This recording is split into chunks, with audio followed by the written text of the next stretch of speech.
What's going on, everyone? Trust the Buzz here. If you're new to the channel, I make Charlotte Hornets content, so if they interest you, make sure you go ahead and hit that subscribe button down below.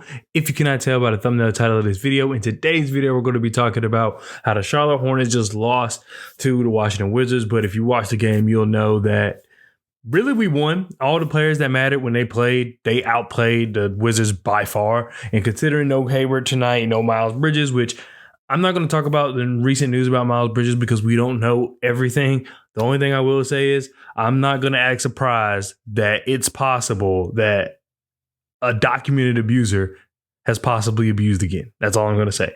But other than that, we're going to talk basketball. So, like I said, the Wizards, the Hornets really took the game early. LaMelo Ball looked good. He looked very active on defense early. He was taken out early. A lot of stuff happened early in this game because once we got into the latter parts of the game, that's when guys like RJ Hunter was in, Amari Bailey, guys like that. So it kind of really didn't matter. But for the guys that played, we can just go through the list. Mark Williams had an exceptional game. I said on Twitter, which follow me on Twitter. I cover basically every possession on Twitter. So if you don't follow me on Twitter, it's TRUZZBUZZ. You'll see me.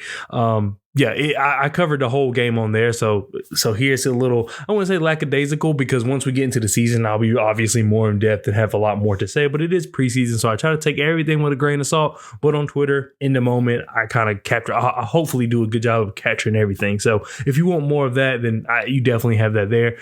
In the videos, I try to make it quick because it's already late. I want y'all to be able to watch it, and I want y'all to kind of bounce off opinions. Maybe I had some of the same opinions that you did, so that's why I do these. But anyway, Mark Williams played exceptional. It's almost to the point where we might have to start being hard on Mark Williams, as in he's so good already. Should we even count him as like, oh, this is just our young player that is actually pretty good? No, this guy is already a bona fide starter in the NBA. He was swatting shots left and right. He made it really difficult for the team to score in the paint when he was in. And then on offense, the Wizards they couldn't do anything. I think we had like 70 rebounds or something. Like we out rebounded them like by crazy. PJ Nick Richards, who also had an amazing game, doing a lot of the same things that Mark Williams was doing. I will say he was more just on the offensive end, a little more active, setting good screens, getting the ball underneath and finishing.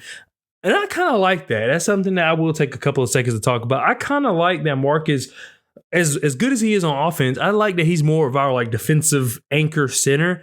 And Nick Richards, to me, is probably a little more offensively progressive center. It's not like Nick Richards is stretching the floor or anything like that. He just has like a tad bit more finesse. But he also does a pretty good job of rebounding, deterring from the rim. Not obviously at the rate that Mark Williams does, in my opinion, but decent enough job to where, obviously you're okay with Nick Richards coming in certain minutes. So overall, I really like our center tandem. PJ was kind of like he looked okay.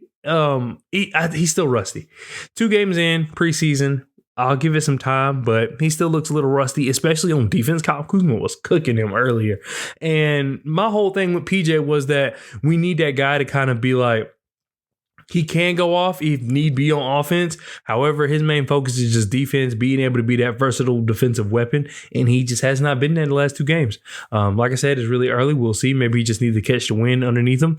I don't know how long he sat out or if he was practicing when he was trying to work out the deal. So we'll see. But hopefully that's something that doesn't linger. Terry Rozier, I think he did pretty well.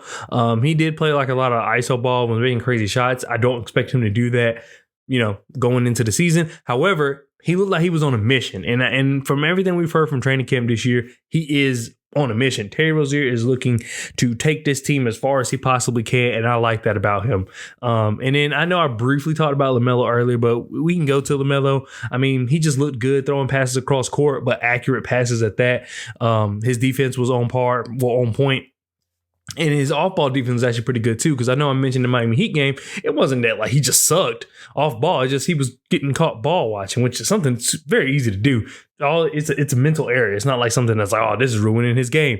And he cleaned that up real quick in today's game, at least in the minutes he played. So, it's just that easy. So I'm not really concerned about it, but I am obviously want to mention it because it was something that he obviously changed from last game to this game. Who else? Brandon Miller. I tried to save him for last, but I just have to talk about it now. Brandon Miller had an exceptional game in my opinion. His threes look a little short. I think it's just him adjusting to the range in the NBA.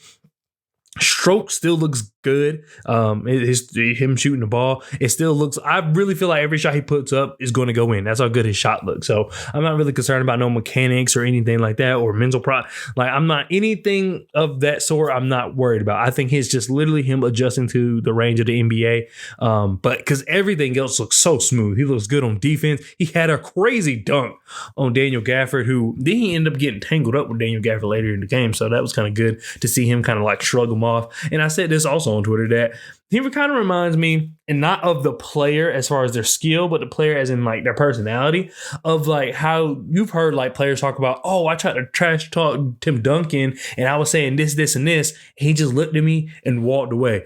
That's what I get from Brandon Miller. And they were like, that messed me up. As opposed to if he just trash talk back, that hypes me up, that amps me up.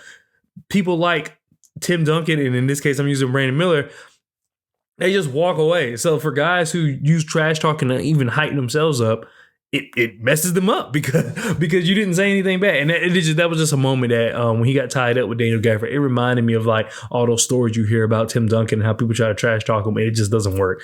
So good. I mean, good to have kind of guys like that on your team. We see how Tim Duncan ended up. So maybe Brandon Miller could end up somewhat the same. But overall, Brandon Miller had a really good game getting rebounds.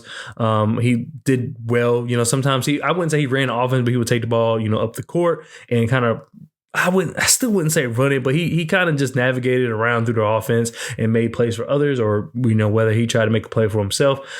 I think Brandon Miller is going to be fine. I think he's going to be fine. I will say this. It may be a little bit before we get the Brandon Miller game. That's okay. I think he's going to continue to play very solid basketball, and I think he's going to continue to be a really good draft pick for us. I think that's where we're at. I don't think that we should expect a Brandon Miller game. By that I mean like him dropping like 30 or 40 within the first 20 games. No, I think that we're just going to get a lot of solid games from him where he's averaging like 13, 12, 11. But, he's going to fill up the stat sheet. He's going to, be able to guard on defense, and that's exactly what he did tonight. So I think that Brandon Miller is just going to be fine. I like his game. I like it more and more the more I see it. So great job for Brandon Miller. For guys I didn't like, and I might skip over people, it's preseason. We'll get into the nitty gritty once the season starts. I'm just, off the dome here. But guys I didn't like, Frank Ntilikina, go. Just go. There's no need for Frank Ntilikina to be on this team. I know that I said there's possible defensive upside, and that's the thing is the defensive upside is still there. Frank Ntilikina, I still thought he did a pretty good job of like his defensive instinct. I think he did a good job of like kind of playing edges and playing angles and kind of like keeping the guy in front of him. He just chucks the ball up on offense, is not able to do anything else, and can't even catch and shoot.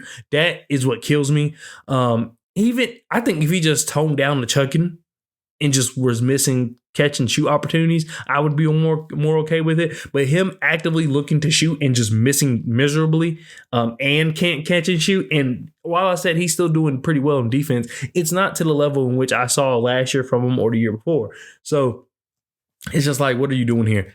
Saying that, I think Edmund Sumner is the guy. I know I said that was like my guy before preseason, but I was very willing to accept that it's very possible that Frank Ntilikina obviously would get the nod over Edmund Sumner, but I think Edmund Sumner deserves it. Now, his game's not flashy. Like I think tonight he got blocked by Mike Muscala, but what I like about his game is that it's just him playing basketball. There's no flash to it. It's not like he does anything exceptionally well. He just goes out there and plays basketball the right way, puts himself in the right position, and just does what he needs to do on the court. That's kind of it. Whatever the team needs in that very possession, Edmund Sumner finds a way to position himself to at least do what is needed, And so, and I can appreciate that. And if the backup point guard has to be on the team, then I would rather it be Edmund Sumner than Frank Ntilikina. I would personally rather, we go find that because we are close to a team that could really, really make the playoffs. But if they, for whatever reason, decide, hey, we're just going to stay in-house and pick a point guard, I think it would be Edmund Sumner. And speaking of the point guard position, I know a lot of people want Nick Smith Jr. to kind of be in that position. That's not his role. That's not really his position. He's kind of like a Terry Rozier where I'll play you there sometimes, maybe injury, maybe just, to switch up the lineups a little bit, but I don't expect you to do that. And the reason I bring that up is because he had a pretty good game tonight. And if I'm James Bouknight, I'm worried because their approach to the game is very much the same. I think with Nick Smith Jr., I feel like he's a little more just quick, a little more reliant on his athletic ability. While James Bouknight is athletic as heck, we know this. I think that his game also has a little more finesse to it. I don't think Nick Smith Jr. It's not that it's lacking finesse, but it just doesn't seem as though it's as smooth. It's more like fidgety, but it works. He's quick. I think he does what he needs to do. We saw kind of him running point guard towards the end of the game, and it just didn't look good. But he also was out there with JT Thor, RJ Hunter, Amari Bailey, and Nathan Mensah. So it's like, can you really test his point guard skill that way? Probably not. I want to say that's it. JT Thor, he looked bad. Bad's a stretch. He looked better than last year, which last year we saw he was improving, getting better, and he looked good. But he wasn't quite where he was with the Heat. Where he just kind of was playing great defense and hitting shots. He really wasn't hitting shots. He was a little too fidgety on defense as far as just, fouling, unnecessarily reaching, unnecessarily trying to swat shots. So work on that. JT Thor was still young. And also he just came off a great game. He was probably on a high. Let's just come down a little bit. It is preseason. Get it all out now. So yeah. And Bryce McGowan's, I probably didn't mention everybody now, but Bryce McGowan's also, what I will say is in this game, because he didn't play the first game against the Heat, he didn't play like he did in Summer League. He was a little more patient, which I like to see. And that's kind of what I was saying all Summer League. Yes, he was doing a lot of crazy stuff that people didn't like in Summer League, but I felt as though I was like, this is not it. Has to be something that the coaches are telling him, or maybe he's just not taking Summer League seriously, which is whatever. Because last year we saw how he played, and it was nothing like he did in Summer League. He was a lot more patient, a lot more just letting the game come to him. We saw some of that tonight. There were some mistakes he made. There were some things, that he probably could have done better. But first game back, this is his first game, so I'm not too concerned about it. But I think that's everybody. As much as I want to win a game, I completely understand why Steve Clifford are taking guys out. You don't want nobody to get hurt. But for me, it's just like the competitor in me, which I'm not on the floor, so maybe it don't even matter. But it's just like, you would like to see them just kind of close out the game, especially with the key guys working so hard to build that tremendous lead.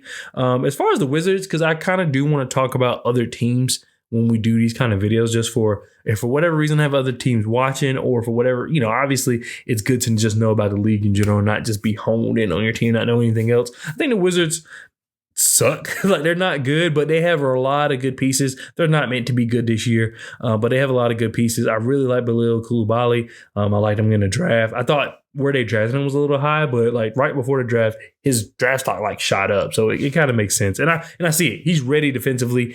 It's really hard to get rookies kind of that ready defensively, especially like a wing guard player. So it's good to see that. Obviously, his offense has to come, but I'm pretty sure it will. He looked like a solid player. Jordan Poole's going to put up shots.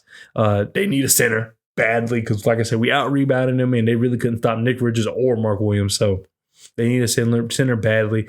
I don't think they're going to be too much competition for us this year. I know people had them as better than us. Kuzma's good. It's like I said, it's not that they're horrible. It's just they're just not ready yet, but I don't think that's their intention to be ready. The only reason I even bring it up is just because there's so many outlets that have the Wizards ahead of us as far as like who's going to be good. And I don't know, maybe with the Miles stuff, we're looking at Ron Holland next year, which Ron Holland and Brandon Miller and LaMelo and Mark Williams on the same team. Sign me up. Sign me up for that. But anyway, overall, great game by the guys that matter. I think that's back-to-back games. I think that's something you really want to see, is that these guys went on the road back-to-back.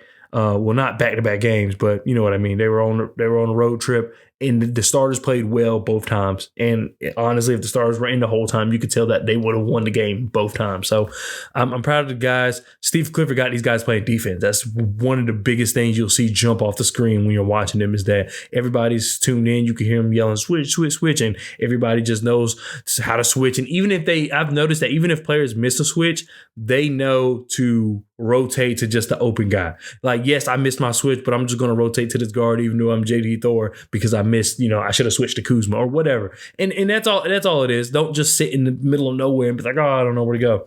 So overall, great. I'll say it. Great win by the guys.